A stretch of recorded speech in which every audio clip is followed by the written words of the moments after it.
the globe and said, all of this will be ours. Driven by an insatiable quest for wealth, Spain conquers the Aztecs, the Incas, and most of the Mayan civilization. The whole area becomes known as the Spanish Main because it's the mainland where the Spanish tap unbelievable riches, billions of dollars worth of gold and silver.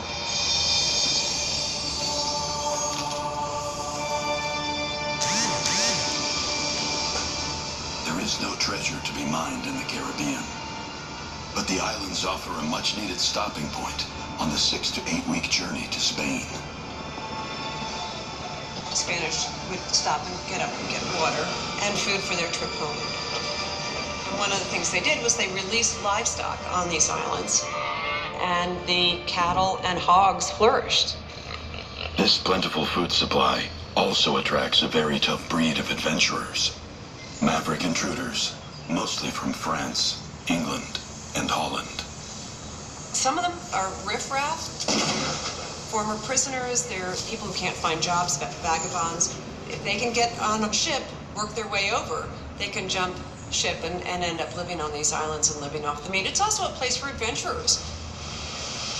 They learned how to take strips of the meat and dry it over racks. These racks were called boucans. They learned this technique from the local native Indians. So they became known as the boucaniers.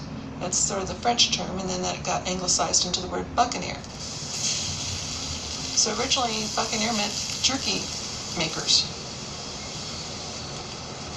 During the early 1600s, the island of Hispaniola, now the Dominican Republic and Haiti, becomes an unofficial home for buccaneers from France and England. Now they would sell this jerky to the passing ships. And occasionally they, being enterprising souls, they might take a ship.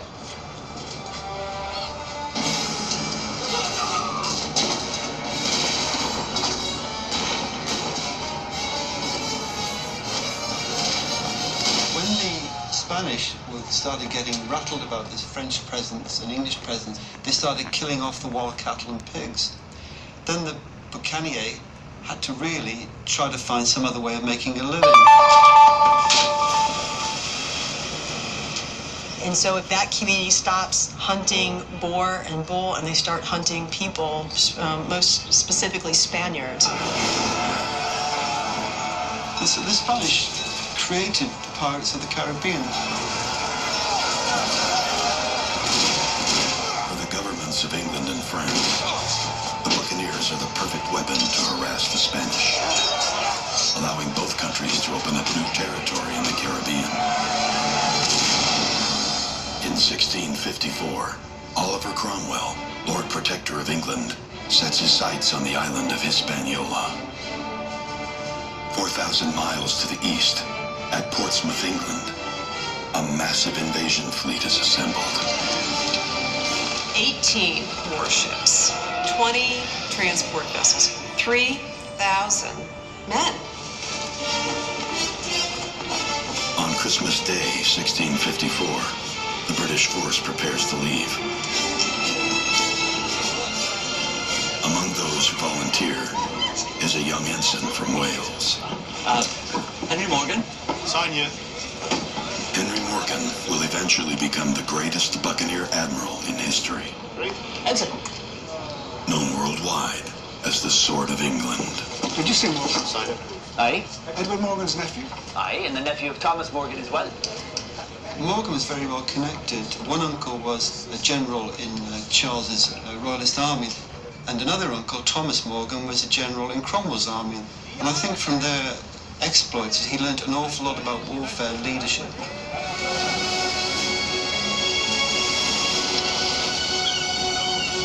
It takes over a month for Morgan and the troops to cross the Atlantic. But when they arrive at Hispaniola, high seas force them to land 25 miles from their target, the city of Santo Domingo.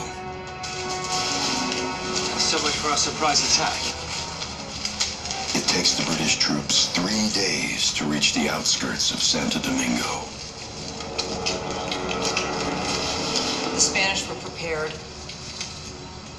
As the British troops came in through the jungle to Santo Domingo. The Spanish knew they were coming.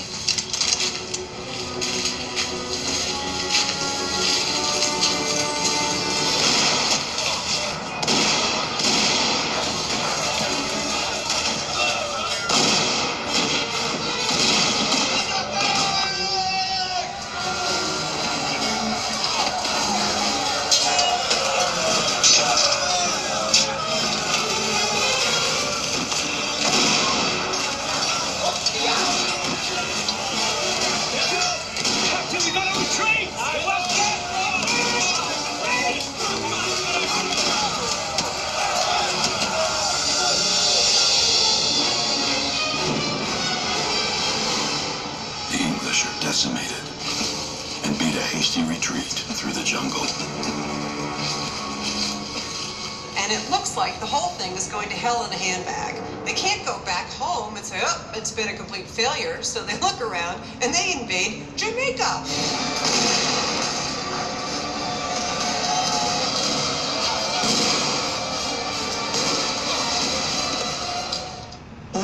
This ham is great. See? We can agree.